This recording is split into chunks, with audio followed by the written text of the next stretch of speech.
Okay, fam, welcome back.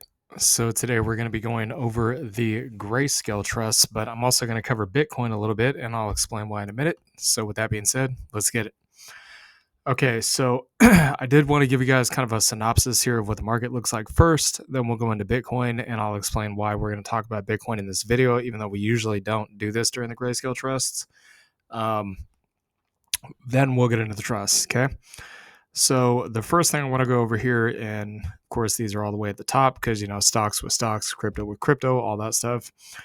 So you guys can see these absolutely monstrous moves on Coinbase and MSTR today. Again, like I told you guys in the past, when crypto breaks out and starts smashing to all-time highs, it really starts smashing to all-time highs, and it doesn't usually stop anytime soon. So I'm just telling you guys, okay? Again, like if you guys didn't get the chance to buy when the prices were a little bit cheaper down in those buy zones, I don't know what to tell you. All right. So you can see the miners have just absolutely exploded. I did take a look at the miners kind of a little bit over the TA on every single one of them before actually pulling up this video for y'all. So I'll get to the miners in a separate video, but what I'm going to say here is I think likely the miners still have a lot of room to run. Okay. I don't think they're even close to peaking out yet. I think the miners are just getting started. All right. So, but regardless, they have gone up a lot today. Even the meme stocks, believe it or not, the meme stocks are actually going up, which is to kind of be expected. Because again, the meme stocks do have somewhat of a correlation with crypto and Bitcoin. COIN has also gone up a lot today. I don't know if you guys noticed, but COIN is almost at $20 a share. It's probably still going to keep going up because, again, I've taken a look at Coinbase. MSTR is a little overbought, but again, I mean, if Bitcoin is going to continue to go up, MSTR is going to continue to go up. And in my opinion, Bitcoin likely is still going to keep going up. Okay. I don't even think 88,000 is going to be the local top for Bitcoin. I think it's going to be much higher. All right. So, but Coinbase, on the weekly time frame is still not even overbought yet. Okay, so in terms of Bitcoin, you guys can see it's at a massive price now compared to the breakout point back here. Again, we talked about this, higher highs, higher lows. Likely this thing was getting ready to break out, and that's exactly what happened. So look, I'm going to tell you guys right now, I think we're actually not going to get a local peak on Bitcoin anytime soon. For a couple of different reasons. So if I do the local retracement here, and again, you guys know how this works. Okay, you can see we hit the 1.618, but in my opinion, we're actually probably not going to get a pullback until we get closer to the 2.618. And I'm going to explain why in a minute. So, but at a minimum, like I told you guys before, I think this thing's actually not going to have a local peak until we get to about 100 to 120,000. So we're going to go back in time a little bit here, and I'm going to show you guys what I'm talking about. All right, so we're going to go back to December of 2020. And what I want you to notice here, and again, those of you guys that were around in 2017, you know that Bitcoin topped out at right around 20,000.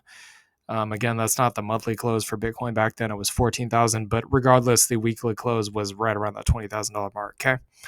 So we were looking at the breakout point here. So for Bitcoin, the breakout point would have been right around December, right where this red candle is, okay? As soon as we got a breakout candle, I want you guys to notice something here, okay? We had 4 weeks, okay? Not 1, not 2. We had 4 weeks of green price action on Bitcoin before getting a pullback, okay? Then we had 2 weeks of pullback, and then we had another 4 weeks of green, okay? And then Bitcoin went sideways. So that's the first reason I'm pointing this out. Okay. And I'm going to go back. I'm going to go forward in time here in a minute and show you guys what I'm talking about here. All right. But if I do the retracement here on the micro scale, you guys can actually see on the first big rip above the 2017 all-time highs, this thing actually overshot the Fibonacci retracements. It went above the 4.236. It actually pulled back into 3.618 and then lifted again. Okay. And then on the second move up, and again, this one's measured a little bit differently, meaning the size of the move was a little bit different. You guys can see on the second move up on the Fibonacci retracement, basically the move topped out at the 2.618.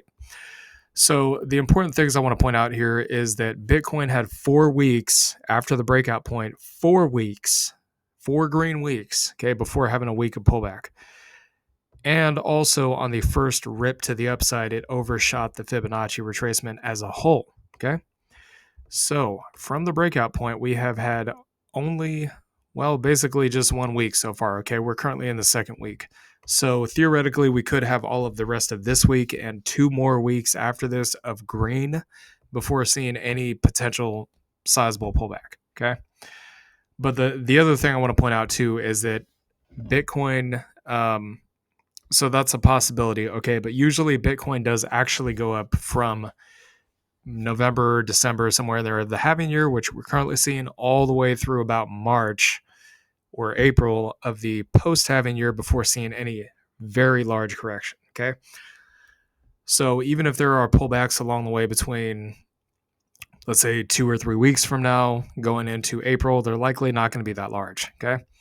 That's just my opinion. So if I do the 2.3 or the not 2.3, the micro retracement here, I'm just going to call it micro retracement. That's easier.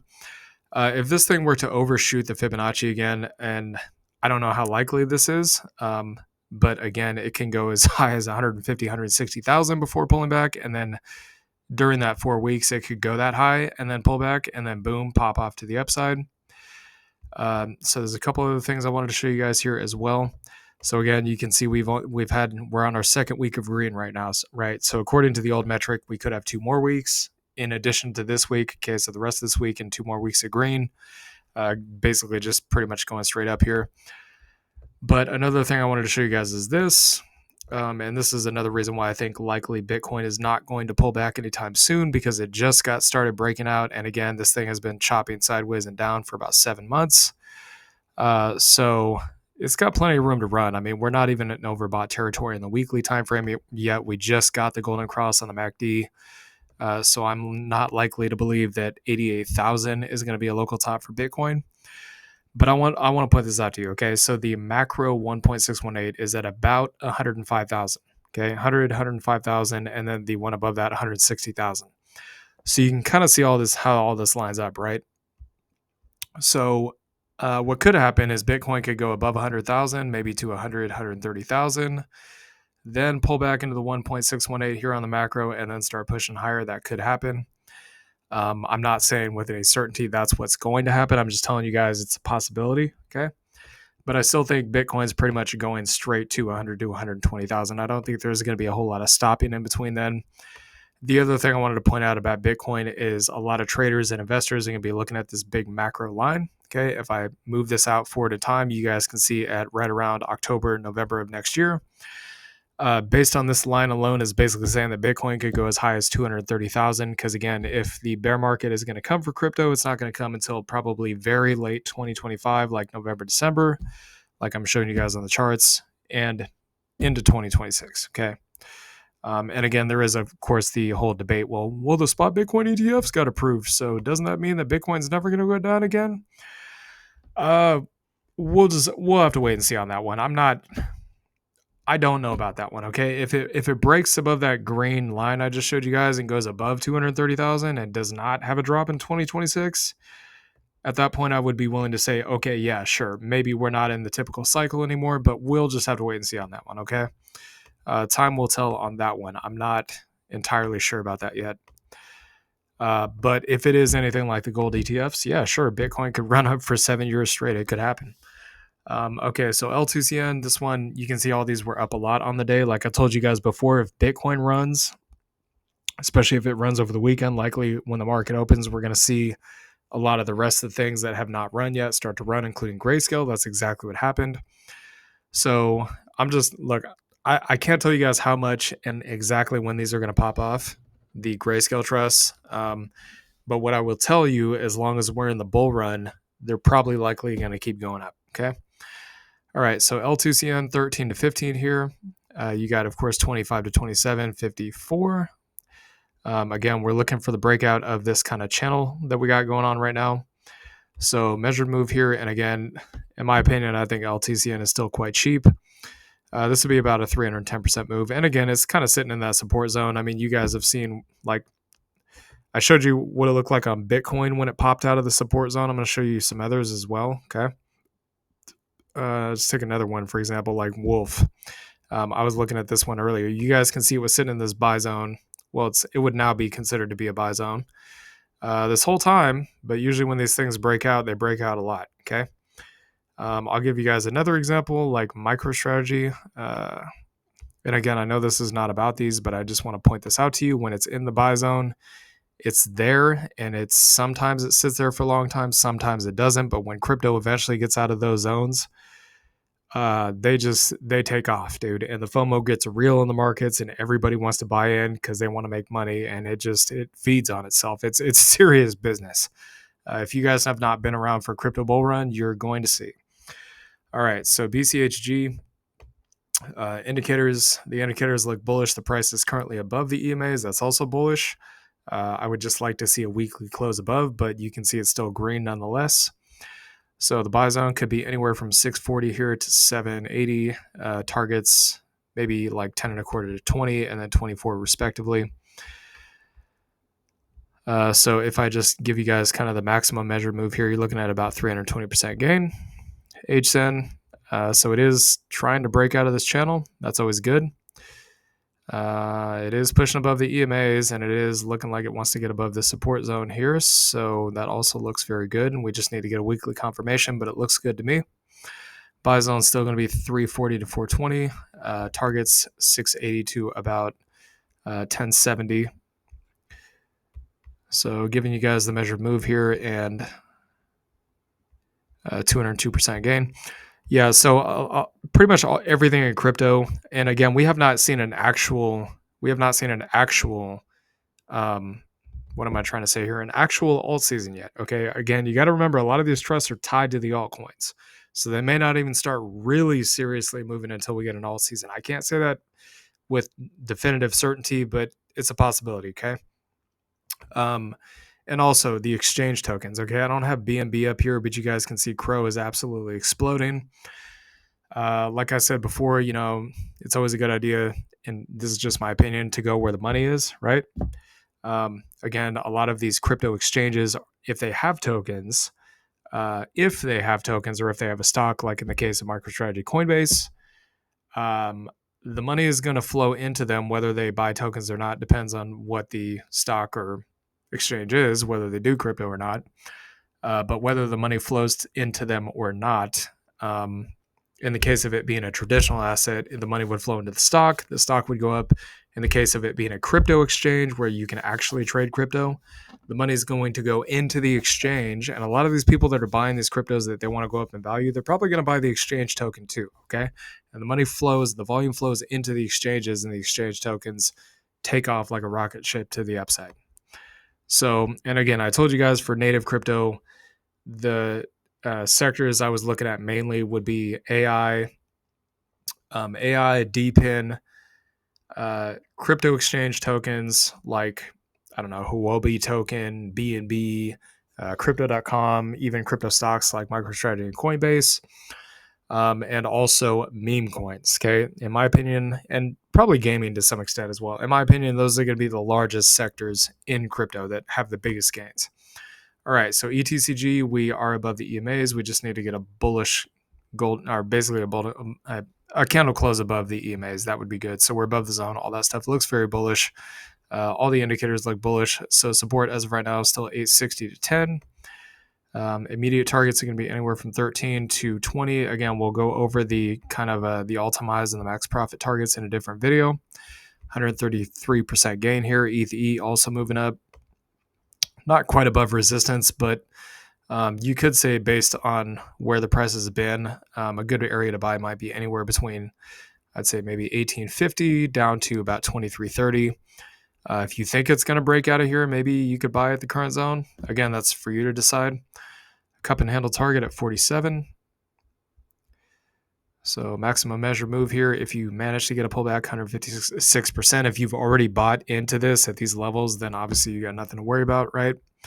Okay, so GBET even had a green day, so it's still in the buy zone, still cheap in my opinion. So 450 to 510. When it lifts off, I'm expecting it probably to take off very hard, just like Bitcoin.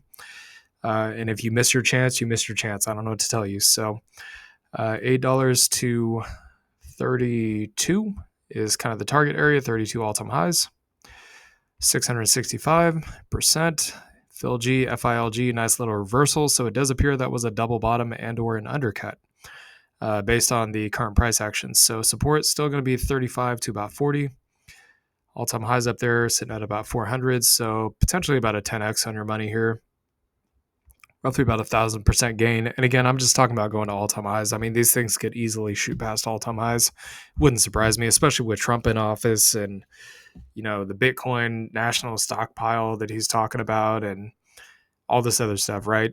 You know, tax cuts, him wanting to slam the Fed funds rate to the floor so that they can go back to easy money. I mean, it all kind of feeds into the crypto narrative, right? Crypto going to the moon.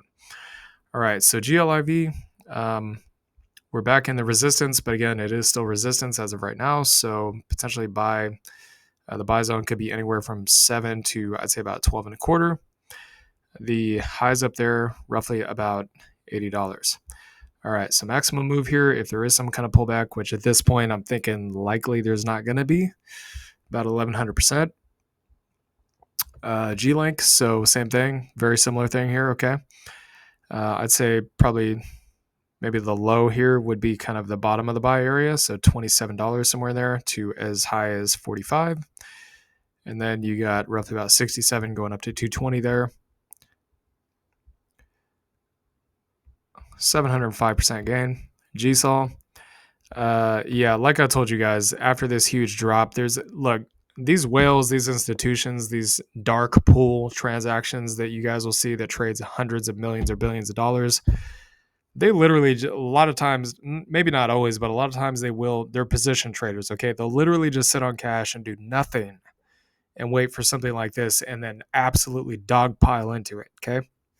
Like the August dump, part of the reason why the recovery was so fast, in my opinion, is because a lot of smart money was sitting on the sidelines with huge cash, just waiting for a mega drop, and they got it, and then they picked it up. So while the retail was paper handsing, the smart money came in at the bottom and was like, I'll take that, 30, 10, 20, 30% discount. Yeah, absolutely. And then boom, V-shaped recovery, right? So we could be seeing something here with GSOL as well. This thing could really ramp up in the next few days or weeks. It wouldn't surprise me if this candle right here was actually the bottom. It only ever becomes a control bar, just so you guys know, in a bear trend. Okay, this thing is, in my opinion, even with this drop, is not in a bear trend because we're in a crypto bull run. If it was a bearish candle, it would be a control bar in a bear market. Okay, so we're not in a bear market. But again, anywhere from maybe, I would say probably about the low of this candle, so 89 to 170, probably about the best area to buy here. So the all-time high is at 580.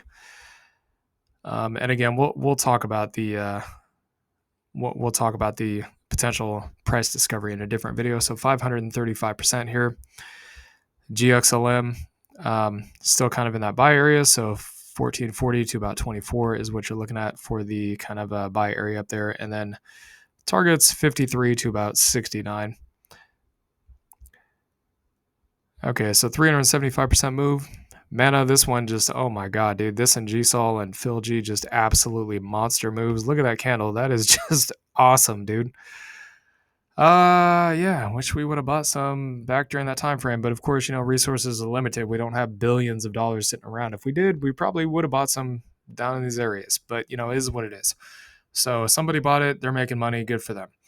All right, so you got that triple bottom there, big fat green candle. So I mean, this has not had a weekly close above that line, but it has had a daily close above that line. So I'm going to go ahead and say that line is actually support. So $10 to probably about 16 would be the buy area here. And then I'd say probably about 18, or well, not even 18. We'll say like maybe 20 to 70 would be your kind of targets there. Maximum move here could be as high as 560%. Again, if you're more of a hodler, you're not really trying to get in and out of these. You're kind of looking for the all-time high or the price discovery. So Zcash, nice green day, but not as big as some of the others. But that doesn't mean it's not eventually going to move. Like I told you guys, they're not likely all going to move at the same time. So roughly about 3 to 6, again, is that buy range. It's still in there. What you guys choose to do with that, that's up to you. So $8 to 10.25 is going to be the targets up there. So 215% move. All right, so I'm going to say one last thing here before I close this out. We have channel memberships available that you guys can get if you want to, okay? All you got to do is whenever you click on the video, you just go below the video and look for the join button when you're watching the video. It's $25 a month for the membership. We're going to be covering mostly crypto content during this bull run. If you guys want to get access to the content early, that's your way to do it. If you do not and you don't care about it, and let's say the video comes out a day or two late over the price action, which is a day or two is a lot during a crypto bull run, then you don't have to buy it. It's entirely optional, but the option is there for you if you need it to get the content early or at the snap of a finger, because again, crypto does move very fast, and if you don't want to be left behind, it's good to have real-time data. Again, I'm not telling you guys to buy a membership. You don't have to. You're not obligated to. If you want to, it's there. I will say, we purchased a $3,000, or we paid $3,000 for a particular trading system. I'm not going to say what it is or any specifics about it, but we paid $3,000 in cold hard cash for it, and we have gained more than a return on investment for that product. Okay. Look, I'll just tell you guys like this. If you put $1,000 into one of these Grayscale trusts, and one of them, like you put them down at the buy zones where we're telling you guys the buy zones are at, and one of them does a 10x, you just turned $1,000 into $10,000. I mean, how many times can 25 go into, post-tax, let's say $7,000, right? And again, I'm not trying to sell you guys on anything. I mean, it's just, you guys can do what you want to. If you don't want to buy a membership, you don't have to. But again, that would, $7,000 after tax money would cover 280 months worth of membership fees. That's a really long time. I mean, that's like, I don't know how many years that is. That's a long time though. But likely that if the crypto bull run cycle timing is to remain true, then we should have a bull run for about another 12 months. You guys may want to have early access to that content. I'm just saying, you guys can do what you want. So anyways, hope y'all enjoyed this content. Please like, comment, and subscribe, and I'll see y'all later. Peace.